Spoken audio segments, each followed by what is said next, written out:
దుండగుల దాడిలో తీవ్రంగా గాయపడ్డ బాలీవుడ్ నటుడు సైఫ్ అలీ ఖాన్ ఆరోగ్యం నిలకడగా ఉందన్నారు లీలావతి హాస్పిటల్ వైద్యులు. సైఫ్ ప్రమాదం నుంచి బయటపడ్డారన్నారు doctor Nitin Dange.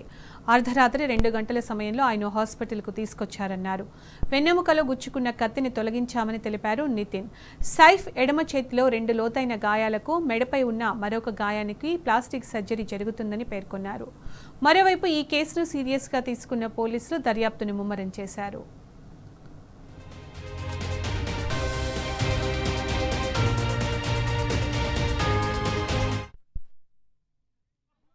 Saif Ali Khan was admitted in the morning at 2 a.m. at Leelavati Hospital with alleged history of assault by some unknown person.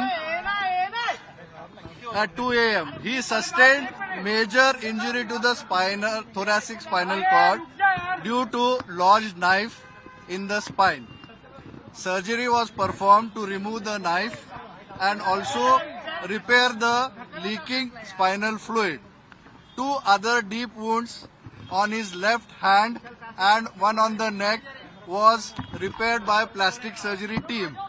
The entire surgery was monitored by Dr. Srinivas Kudwa as a cardiologist because of his other condition. He is completely stable now. He is recovering well and out of danger. Thank you. అర్ధరాత్రి సైఫ్ ఇంట్లోకి చొరబడిన దుండగులు ఆయన కుమారుడు Jeff గదిలో నక్కారు. రూమ్లో ఆగంతకులను చూసిన care taker ఒక్కసారిగా కేకలు వేయడంతో బయటకొచ్చారు సైఫ్. దీంతో సైఫ్ దుండగుల మధ్య జరిగిన పెనుగులాటలో స్టార్ హీరోతో పాటు జేఫ్ కేర్ టేకర్ కూడా గాయపడ్డారు. ఈ దాడిలో సైఫ్కు 6 చోట్ల కత్తి గాయాలు కాగా వీటిలో వెన్నెముక పక్కన మరొక చోట లోతైన గాయాలను గుర్తించారు డాక్టర్లు. దాడి జరిగిన సమయంలో కరీనా, తైమూర్ కూడా ఇంట్లోనే ఉన్నట్లు ఇప్పటికే పోలీసులు ధృవీకరించారు.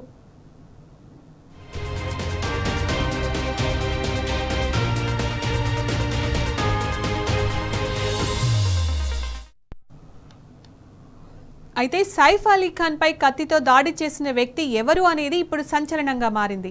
దర్యాప్తులో భాగంగా పోలీసులు ఆ ఇంటి సీసీటీవీ దృశ్యాలు తనిఖీ చేశారు. అయితే దాడి జరిగిన ముందు ఆ తరువాత ఎవరూ ఆ సొసైటీలోకి వెళ్లలేదని గుర్తించారు.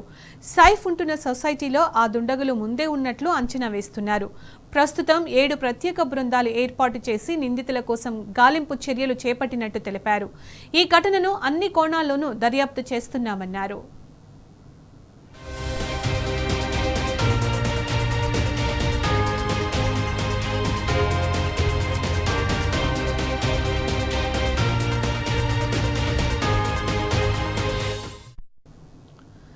మరోవైపు సైఫ్ అలీ ఖాన్ పై జరిగిన దాడికి మహాయుతి సర్కారు ఉదాసీనతే కారణమంటున్నాయి ప్రతిపక్షాలు. ఎన్డీఏ పాలనలో రాష్ట్రంలో శాంతి భద్రతలు విఫలమయ్యాయని ఆరోపిస్తున్నారు విపక్ష నేతలు. ముంబైలో ప్రముఖులపై వరుసగా దాడులు జరుగుతున్నా రాష్ట్ర ప్రభుత్వం తగిన చర్యలు తీసుకోవట్లేదని మండిపడుతున్నారు. సెలబ్రిటీలకి రక్షణ లేకపోతే ఇక సాధారణ ప్రజల పరిస్థితి ఏంటని ప్రశ్నిస్తున్నారు. ప్రముఖులు ఉండే ప్రాంతాలలో కూడా ప్రభుత్వం తగిన భద్రతా ఏర్పాట్లు చేయలేదని విమర్శిస్తున్నారు.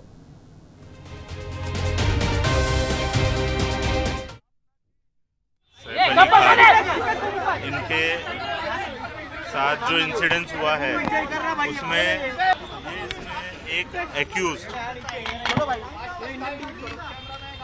एक्टर के घर पे गया था, ऐसा इन्वेस्टिगेशन में पता चला है. एक्यूज फायर एस्केप का यूज़ करके इनके घर पे गया था, ये भी पता चला है. अभी तक के इन्वेस्टिगेशन में ये एक चोरी का अटेम्प्ट था, ऐसा हमारे इन्वेस्टिगेशन में निष्पन्न हुआ है. एक्यूज को जल्दी अरेस्ट करने की कोशिश हमारी चल रही है और एक बार एक्यूज अरेस्ट हो जाता है तो उसके बाद आगे के डिटेल्स ये हम आपसे डिस्क्लोज कर पाएंगे. एक एक्यूज आइडेंटिफाई हो चुका है,